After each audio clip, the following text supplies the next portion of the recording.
This is the book of Psalm, chapter 64, verse 8.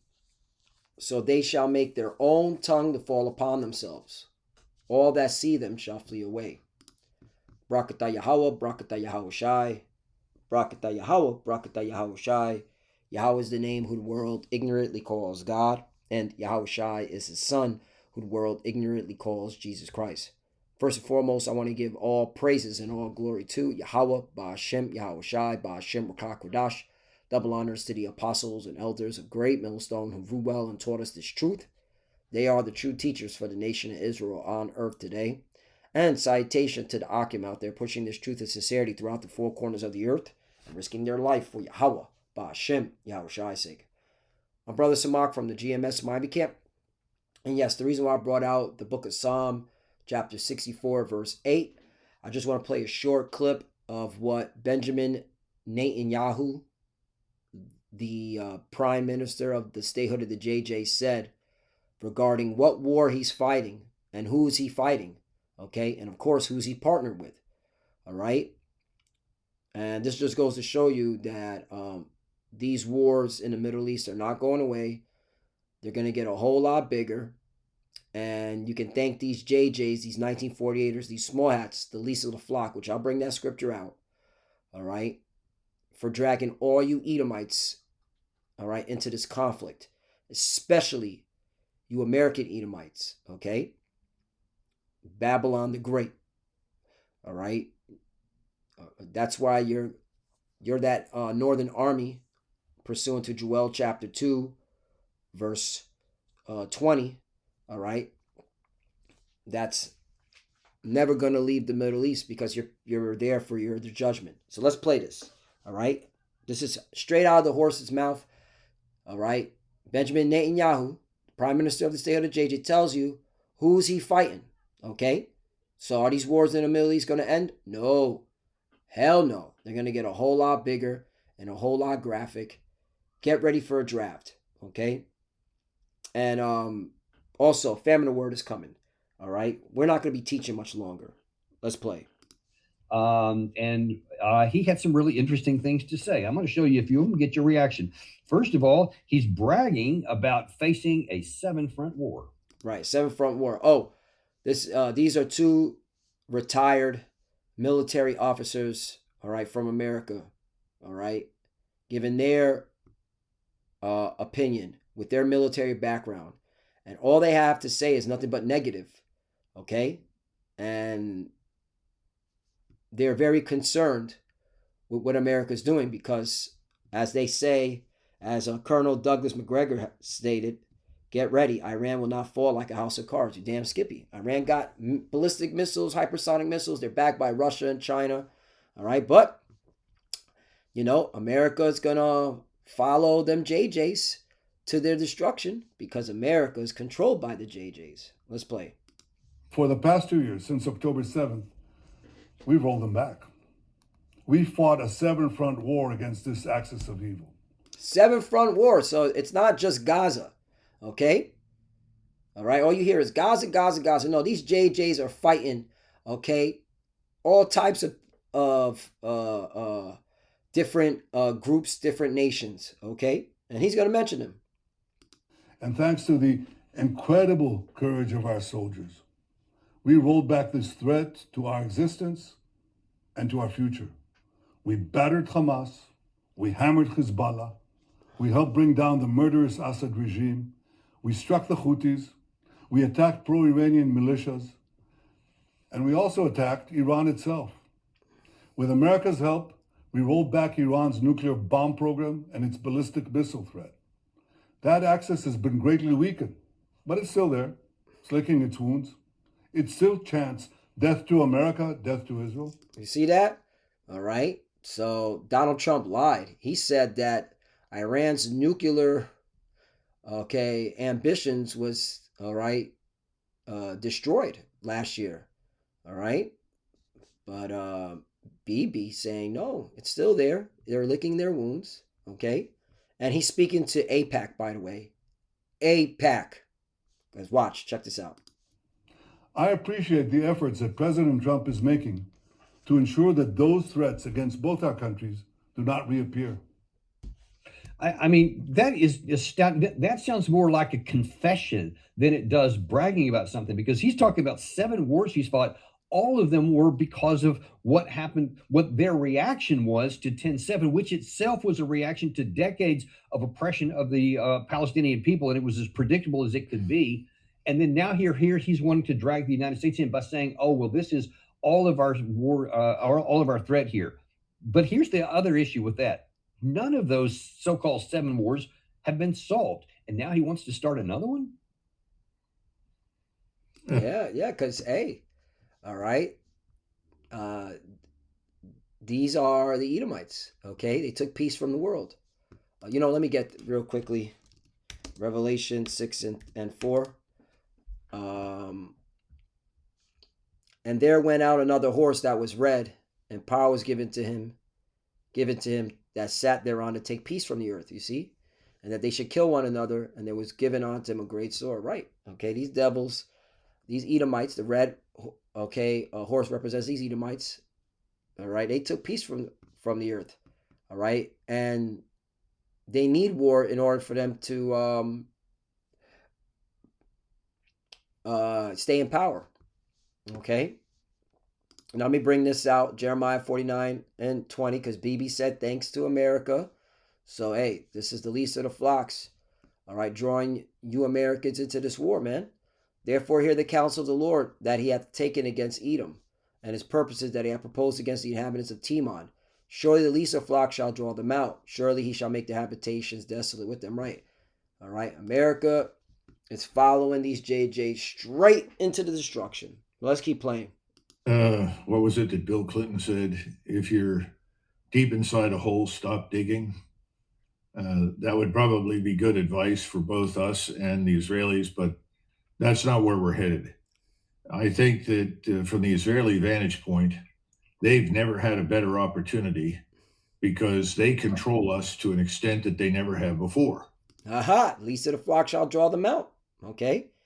Hey, this is a retired colonel. Okay. He was a former advisor to the Secretary of Defense. Okay. I don't know which one it is. But hey, he said it. The JJs control America. And as long as they have us in the grip of their control, they want to use us. Mm-hmm. And so the best thing that can happen is for us to essentially go and attack for them everyone and anyone who presents a threat. I think a few days ago we talked, or maybe it was a week or so ago, and I pointed out that the Turks are sitting there and they're very quickly figuring out that if Iran goes under, that they're probably next on the menu. Right, and that's there's a video circulating where some JJ with a small hat on his head was saying that Turkey is a threat. So, and that's a NATO member. Okay, Article 5 of the NATO policy. Oh yeah. So these JJs are right, as the retired Colonel Mac McGregor has stated, digging themselves a hole along with America. They're digging themselves a hole, man. In fact, an Israeli politician, I think it was Naftali, pointed out Turkey, or Turkey as we say it now, presents potentially a far greater threat to us than Iran. So I guess step 2, after we have utterly reduced Iran to a smoking ruin, is that we'll be asked to do the same thing in Turkey. This can't go on. I don't think this is going to work. Man, they make their own tongue fall upon themselves, man. Yeah, man. All right. Okay. Hey, prophecy speaking, man. Again, family word is coming. We're not going to be teaching much longer. All right. This is why, all right, you Jakes, you so-called Negroes, Latinos, and Americans, all right, that know that you're Israelites, that are still playing games with this truth. You better wise up, okay? Get serious, because this is going down. I mean, here in the United States, there are a lot of people that buy what he's selling, but I don't think most people do. Certainly the polls don't indicate it. And I think he made this presentation to strengthen people's spines. to come on, get in there for us. You got to bring this off. We need you now. It's the 11th hour. We've already got 7 fronts. They're still operating. We haven't won, but we can, and we need you. You got to help us. I think that's the real message. It's a matter of whether or not we agree with him and want to help him. I have always supported helping the Israelis defend Israel, but I never signed on for the conquest of most of the Middle East for the benefit of Israel and its agents here in the United States. Well, that's because you're not in control. The Lord is the one that rules the hearts of the kings. All right. You're just a pawn in the Lord's movie. All right. So that's on you. All right. Sucks to be you. Proverbs chapter 21 verse 1. The king's heart is in the hand of the Lord. As the rivers of water, he turneth it whithersoever he will. Right. All right. So all right. No matter what. All right. America has signed on to back the JJs for their own destruction. All right. The least of the flock shall draw them out.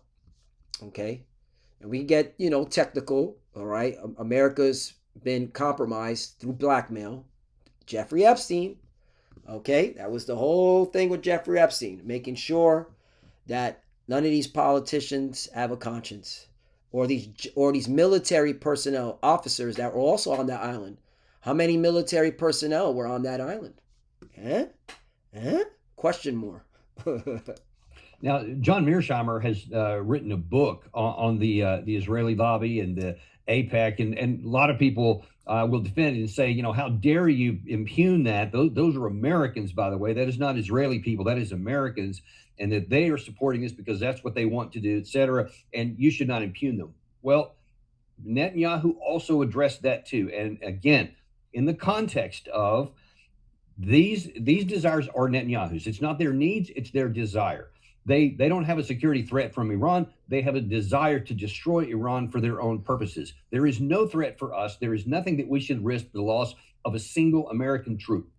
In that context, here is Benjamin Netanyahu bragging about his good buddy, Donald Trump. To all my friends in AIPAC, the first thing I want to say... See, he's addressing AIPAC, okay? So that's who controls Donald Trump, okay? Is thank you, AIPAC. Thank you for standing with Israel. Thank you for standing with the American-Israeli alliance. And thank you for standing up for the truth. We have never had a greater friend in the...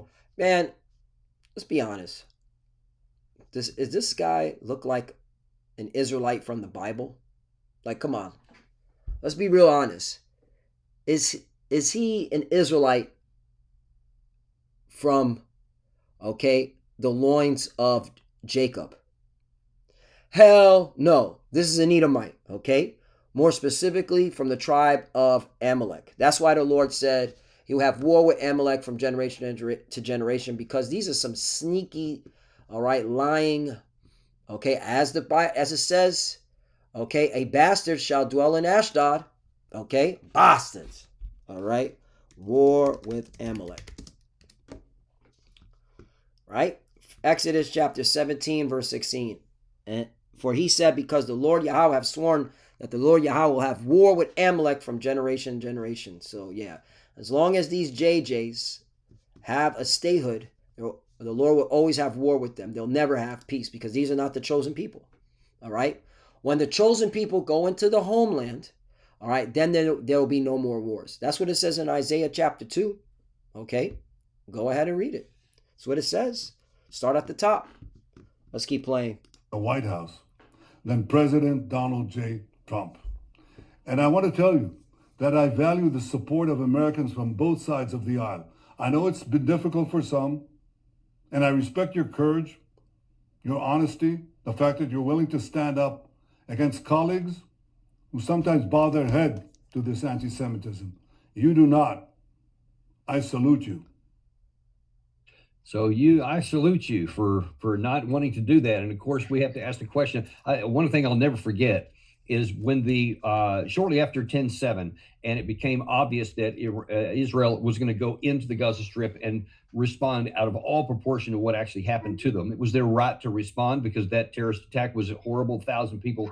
All right, shut the hell up about that. All right. you know, these clowns, I still want to go with that narrative. All right, the JJ's wanted that terrorist attack, so they have the excuse to go on these ongoing wars, the 7 front wars, they said.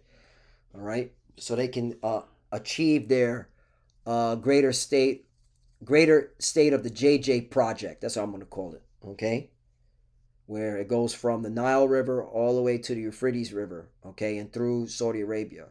All right, and they know Iran backs a whole bunch of opposition, like the Houthis, like Hezbollah, okay, like Hamas, and several other groups, and that's why they want to decapitate Iran, all right, to stop these other groups from being funded and receiving arms. So yeah, it's getting spicy, but you Americans, you're not leaving. So you're staying in the Middle East for your judgment, and thanks to the JJs, the 1948ers, the small hats. All right, least of the flock shall draw them out. Another scripture I want to bring out, Joel chapter 2, verse 20, and I'll close out. But I'll remove far off from you the northern army. Northern army represents America, Babylon the Great. All right, which is ran by the American Edomites, okay? The JJs. In fact, it's really the JJs that control the American Edomites, okay? That's why there's going to be a civil war, because there's going to be certain Edomites, American Edomites, that are not going to go along with this, especially in the military. And will drive him into a land barren and desolate, with his face toward the EC. All right, the EC represents the Euphrates River, and his hinder part toward the utmost sea. The utmost sea represents the Red Sea. Okay, and his stink shall come up, and his ill savor shall come up, because he have done great things. Right, and one of the worst things that America has done is oppress the children of Israel. Okay, here in Babylon the Great. All right, and destroyed the earth. Okay, with your pollution, okay, deforestation, what's it called? What's that term? When animals are being it's extinct, okay? Thanks to America, okay? So yeah. And then, of course, blaspheming the scriptures, saying the Lord is a so-called white man, saying the children of Israel are these, well, where's he at? Saying the children of Israel are these nasty demons. Yeah. So that's why you're going into this war, and you're not getting out. All right? You're there for your own grave, okay? And that's the will of the Lord, okay? We here, the prophets, are just letting you know your future. So with that, I want to give all praises and all glory to Yahweh B'Shem Yahushai B'Shem Wakakodash. Double honors to the apostles and elders of Great Millstone who rule well and taught us this truth. They are the true teachers for the nation of Israel on earth today. And salutation to the Akim out there pushing this truth and sincerity throughout the four corners of the earth and risking their life for Yahweh B'Shem Yahushai's sake. Love you, brothers. Keep enduring, keep the faith, keep pushing, keep fighting, keep studying. Pray without ceasing. Pray for each other. Pray for the apostles, elders. We're almost out of here. To the few sisters that are watching, keep studying. When you pray, chair cover. All right, shalom. We're almost out of here. Shalom.